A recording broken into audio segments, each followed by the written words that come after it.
మాజీ మంత్రి హరీష్ రావు తండ్రి తన్నీరు సత్యనారాయణ మృతి చెందారు. అనారోగ్యంతో సత్యనారాయణ తుది శ్వాస విడిచారు. హైదరాబాద్లోని స్వగృహం క్రిన్స్ విల్లాస్ లో సత్యనారాయణ భౌతిక కాయాన్ని ఉంచారు. సత్యనారాయణ మృతి పట్ల పలువురు నేతలు సంతాపం తెలిపారు. సత్యనారాయణ భౌతిక కాయానికి నివాళులర్పించారు.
మాజీ మంత్రి హరీష్ రావు తండ్రి తన్నీరు సత్యనారాయణ మృతి చెందారు.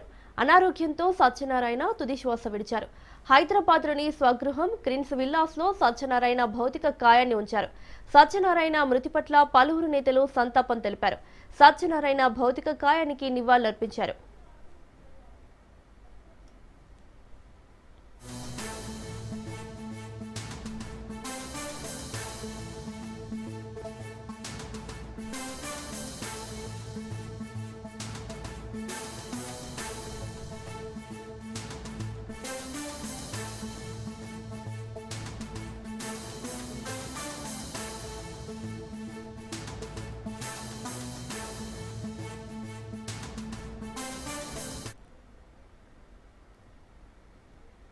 మాజీ మంత్రి హరీష్ రావు తండ్రి తన్నీరు సత్యనారాయణ మృతి చెందారు. అనారోగ్యంతో సత్యనారాయణ తుది శ్వాస విడిచారు. ఇక ఇదే అంశానికి సంబంధించి మరింత సమాచారం మా ప్రతినిధి సైదులు అందిస్తారు. సైదులు, మాజీ మంత్రి సిద్దిపేట ఎమ్మెల్యేగా ఉన్నటువంటి హరీష్ రావుకు పితృ వియోగం.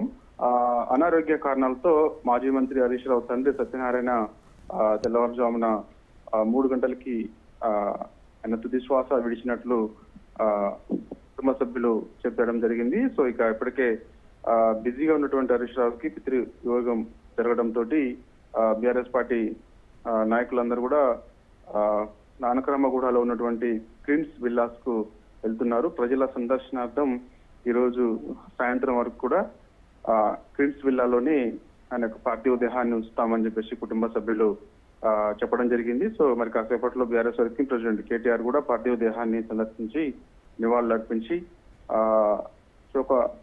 దుఃఖంలో ఉన్నటువంటి హరీష్ రావుని ఓదార్చే అవకాశం కూడా కనిపిస్తుంది. సో మాజీ ముఖ్యమంత్రి గులాబీ దళపతి కేసీఆర్ హరీష్ రావు ఇంటికి వస్తారని చెప్పేసి కూడా మనకి పార్టీ వర్గాల ద్వారా సమాచారం అందుతుంది.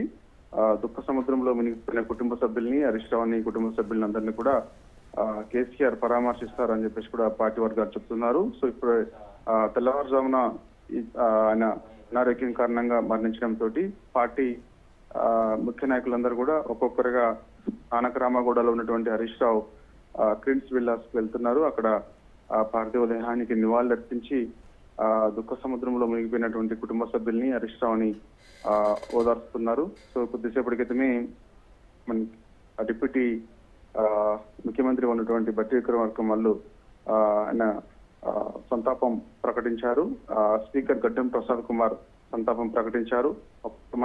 మంత్రి పొన్నం ప్రభాకర్ సంతాపం ప్రకటిస్తూ కుటుంబ సభ్యుల్ని ఓదార్చేందుకు కూడా ఆయన వెళ్తారని చెప్పేసి కూడా మనకైతే సమాచారం అందుతుంది. సో కొద్దిసేపటి క్రితమే తెలంగాణ జాగృతి అధ్యక్షురాలు కవిత హరీష్ రావు తండ్రికి నివాళులు అర్పిస్తారని చెప్పేసి కూడా మనకైతే సమాచారం.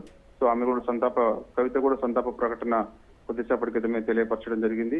సో దుఃఖ సముద్రంలో ఉన్నటువంటి హరీష్ రావు కుటుంబ సభ్యులకి ప్రగాఢ సానుభూతి తెలియజేస్తున్నాను. సో ఈ సమయంలో దేవుడు వారికి ఇలాంటి కష్ట సమయంలో దేవుడు వాళ్ళకి ఎల్లవేళలా ఉండాలని చెప్పేసి ఆమె కొద్దిసేపు సంతాప ప్రకటన కూడా వెల్లడించింది. కాబట్టి మృతదేహం అంటే మన పార్థివ దేహం మాత్రం ఈరోజు సాయంత్రం వరకు కూడా క్రిన్స్ నానకరామగూడలో ఉన్నటువంటి క్రిన్స్ విల్లాలోనే ఉండే అవకాశం కనిపిస్తుంది. సో సిద్దిపేట నుంచి తర్వాత కుటుంబ సభ్యులు అదేవిధంగా బీఆర్ఎస్ పార్టీ నాయకులందరూ కూడా పార్థివ దేహాన్ని సందర్శించి నివాళులర్పించి హరీష్ రావును ఓదార్చిన తర్వాత సాయంత్రం అంత్యక్రియలు కూడా ఉండే అవకాశం కనిపిస్తుంది. అంత్యక్రియలు ఎక్కడనేది కూడా అధికారికంగా ఇంకా తెలియరాలేదు. మరి కాసేపట్లో కూడా మనకి తెలిసే అవకాశం అయితే ఉంది. Right side, thank you.